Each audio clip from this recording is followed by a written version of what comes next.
Today marks an official month without seeing Iron Man in action. Hey. Last time we saw the red and gold Avenger, we bared witness to an almost horrifying display. Welcome back. Services were believed to have had the situation under control until Iron Man came in and caused a mess. To the stash. Since flying off, he hasn't since reappeared, leaving one question on everyone's lips. Where is Iron...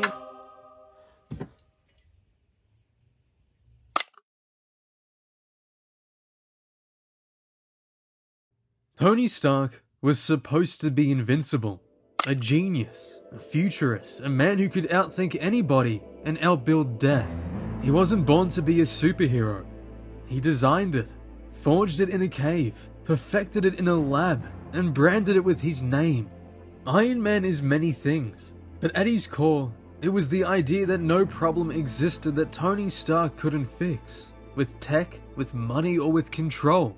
But in Iron Man issue 128, all of that falls away. There are no explosions, no enemies to defeat, no flashy climax waiting on the next page.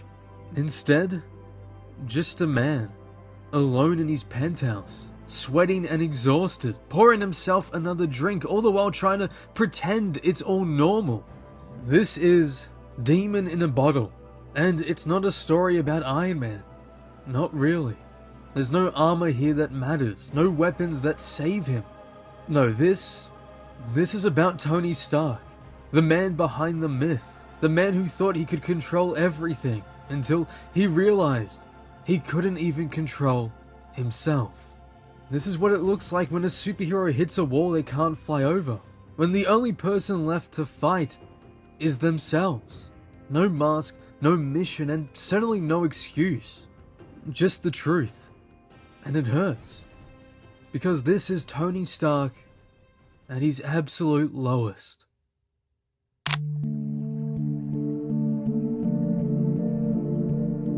The suit was never about heroism. It was about control. From the moment Tony built it, it's been his answer to every failure. When people died because of his weapons, he built a new purpose. When enemies appeared, he upgraded. But in this story, the suit becomes useless because the thing he's fighting isn't out there. It's inside. And he can't punch it, he can't outbuild it, and for once, the armor just isn't enough. It's what's so gripping about the story. It takes away the thing he's always relied on. It makes Tony come to terms with the fact that it's his fault, and that blaming Iron Man for his actions doesn't get him anywhere. The way it was handled in this story was to perfection. Issue 128 of Iron Man to me is a masterpiece of the Bronze Age, one that will forever be a timeless classic and should be pointed to as the Iron Man story for good reason. It was truly something special. Seeing a hero so grand and luxurious be brought down to his very knees, sweating and in constant distress, hit harder than any giant battle he may have faced before in the past.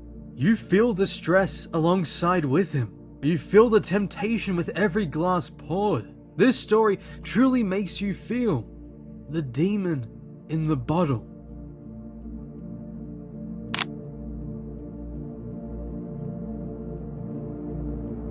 By the time Demon in a Bottle reaches its final issue, Stark has already started to unravel. In fact, it's through issues 120 to 127 when we witness his slow descent into the state we find him in 128.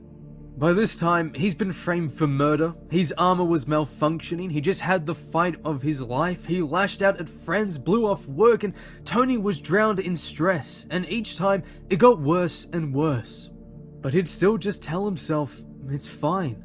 Just one drink to cope, just one night to forget, until there's no just one anymore. There's just the next drink, and the next one, and the next one. Until his morning starts with a glass and ends with shame. It's one of the many instances of brilliance within the story. I love how it gradually builds up over time.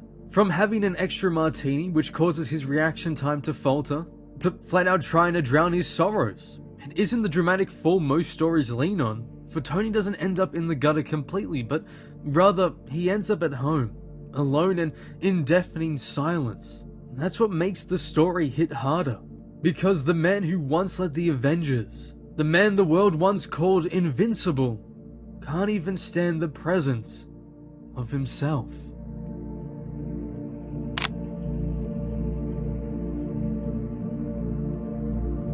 Iron Man issue 128 is brutally quiet. It opens with Tony sitting there alone in his office, soaked in sweat and drenched with the smell of alcohol, staring deeply into the helmet that used to give him the freedom he so desperately craves.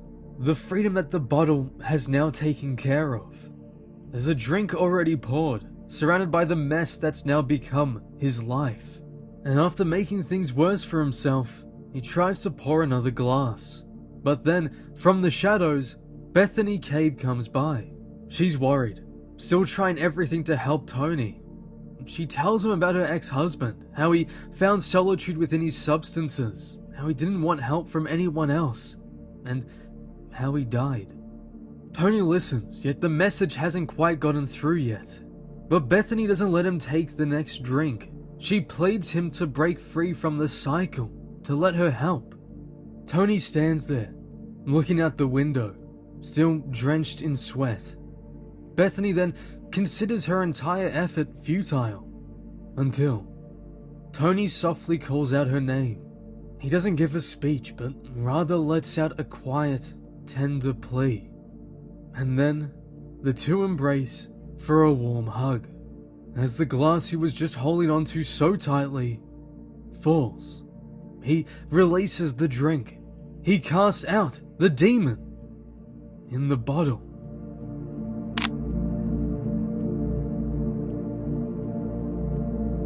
This comic came out in 1979, long before superheroes were allowed to be broken like this, long before mental health or addiction were handled with any real care in the mainstream of comics.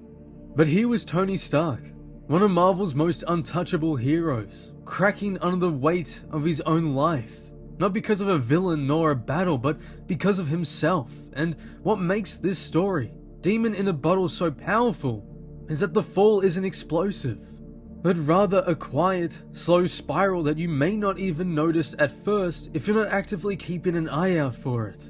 It's a brilliant depiction of how it unfortunately is in real life, how we might glance over the obvious signs, how we might think everything is alright, but then when we finally wake up to see it, it's almost far too late. Tony Stark goes through it in this story. For most of it, he's alone, hungover, sweating and ashamed, and then after finally allowing Bethany to help, he's met with one simple choice.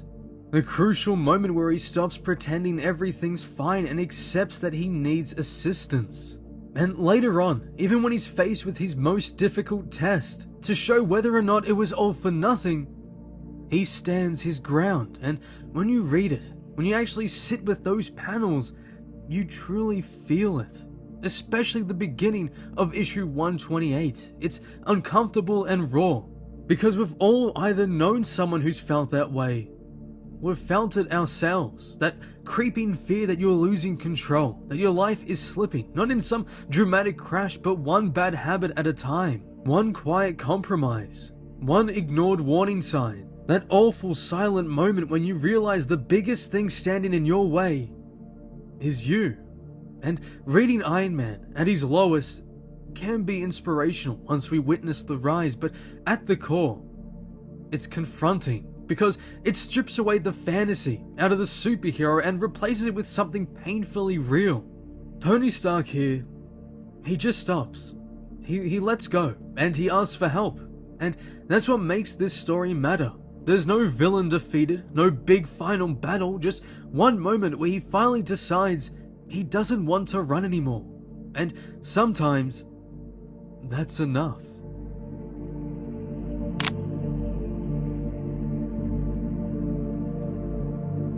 Obviously, this wasn't the end of his story, but it was the moment that changed its direction.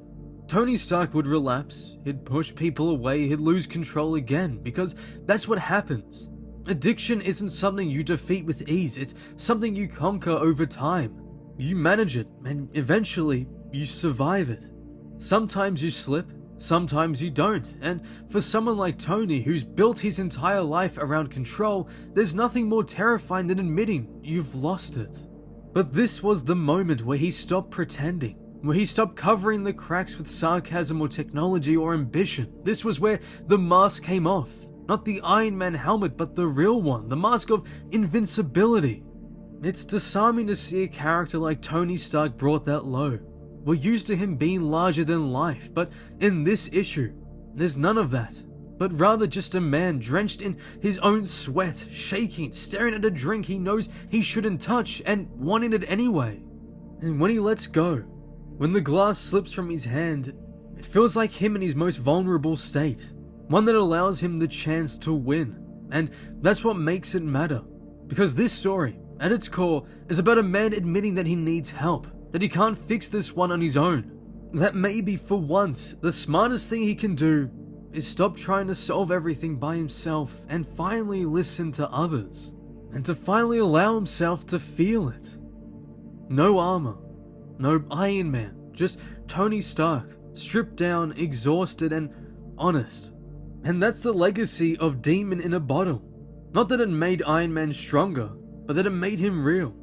For once, the superhero story showed the issues that were lingering beneath the surface, and in doing so, it gave us something more powerful than a perfect ending.